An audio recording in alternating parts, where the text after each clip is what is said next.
Welcome back to Yang Daily. I'll be your host, Alex Cheney, bringing you all the Yang news you need to live your life right. Apologies again for the tardiness, still helping out where I can to bring this election home. Shout out to our Tier 3 patrons, Peter Park and Shay Meehan, as well as all our other patrons. I could not do this without you. First off, we have another Humanity Forward winning candidate, Haley Stevens from Michigan. Congrats, Haley. No other big developments in the election today. There are both pro and anti-ballot count protests happening all across the country as Trump supporters seek to denounce the count anywhere that it might favor Biden as fraudulent, while promoting the count where they expect it to favor Trump. And others seek to defend democracy by demanding the count go through everywhere. I'm very happy to see the latter going strong, and I encourage anyone who can to partake. There must be no doubt that America will staunchly refuse any attempt to deny a Democratic vote. The U.S. Office of Special Counsel has opened an investigation into allegations that the Trump campaign violated federal law by using the White House on Election Day as a command center, so that's fun.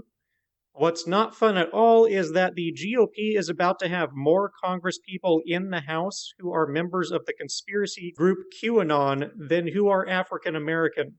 That is a snapshot of the demographics at play in the neoconservative party, and why it desperately needs to change course.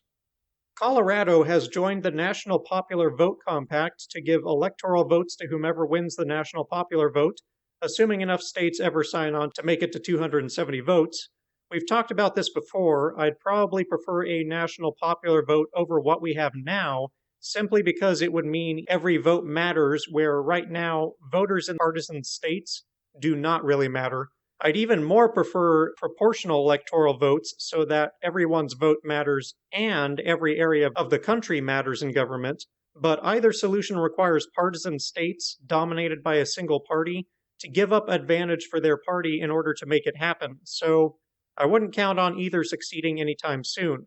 It's only conceivable at a time when the Electoral College is favoring neither party, as I see it, which isn't to say you shouldn't support those efforts.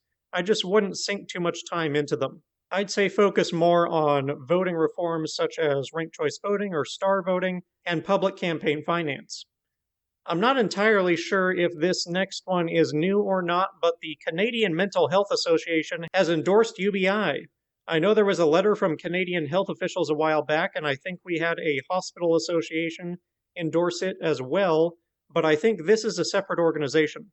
Anyway, safe to say that Canadian health professionals are mostly on board with UBI at this point, I think, and for good reason.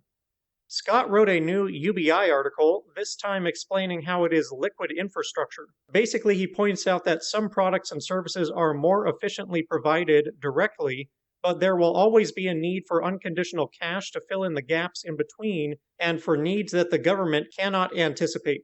Government can never predict what every individual will need, and it's also costly for it to have to try and measure what people need. Scott has some great bar graphs in the article showing how people provided unconditional cash always spend it in a variety of ways that are unique and impossible to predict. Individuals have different needs. The entire point of money is that it can be traded for anything.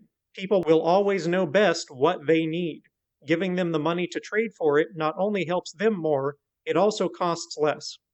Finally, Yang has been speaking a lot since the election, and it's becoming clear that he has started to realize the real scope of the danger that America is in. He was overly optimistic about the election coming into it, and has expressed serious disappointment that so many Americans still voted for Trump and for the GOP in general over better candidates after everything Trump and his party did to lose their votes. But he's maintained his valuable perspective on problem solving rather than retreating to the temptation of self-pity.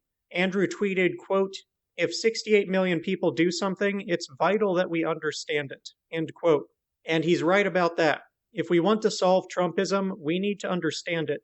Yang has been better at that than just about any other Democratic politician I know.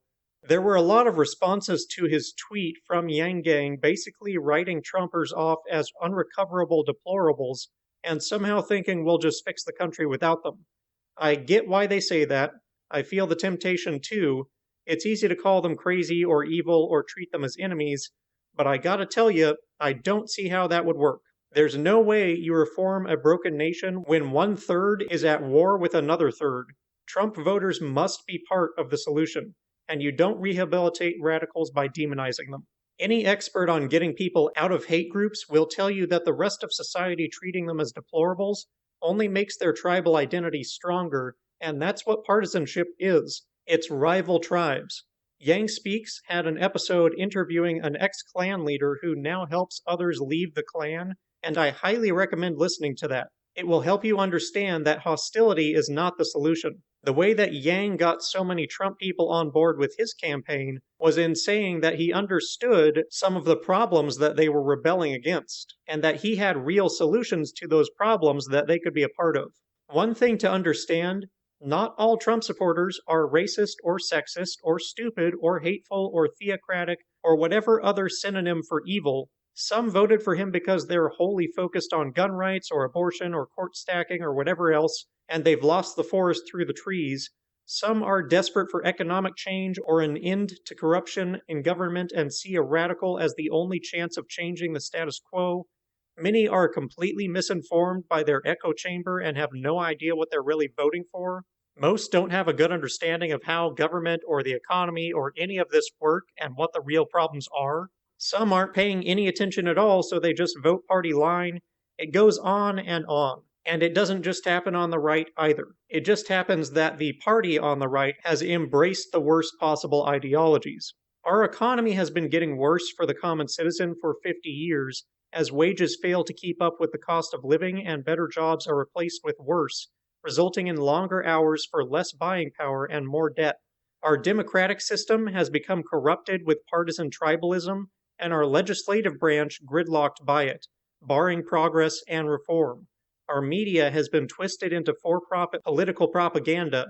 When you're suffering economically, democracy is not offering any real avenue for change, and there's no consensus on what's true anymore, we all become very highly vulnerable to radicalization. People are responding to stimuli. Education, culture, morals, etc. also have their role to play, but demonizing people with static mindset judgments only makes the problem worse. They did not always support these destructive ideologies. They do not have to continue doing so. People change. If Trumpism is to be solved, we must identify and change the stimuli. We must reform the system and the incentives and make everyone a part of that reform. We must progress together. And that'll do it for today's Yang Daily. Congratulate Haley Stevens, join the pro-democracy protests, bookmark and share Scott's article and Yang's tweet, help recruit other organizations to the cause and get everyone to sign the UBI petition, flood Congress and Trump with calls, tweets, and letters using the Resist bot or Income Movement easy contacts below. If you need help, consult Humanity Forward, the Income Movement Aid Database, the Mission Asset Fund, United Way, or the H3 podcast thread. And don't forget to Yang Daily.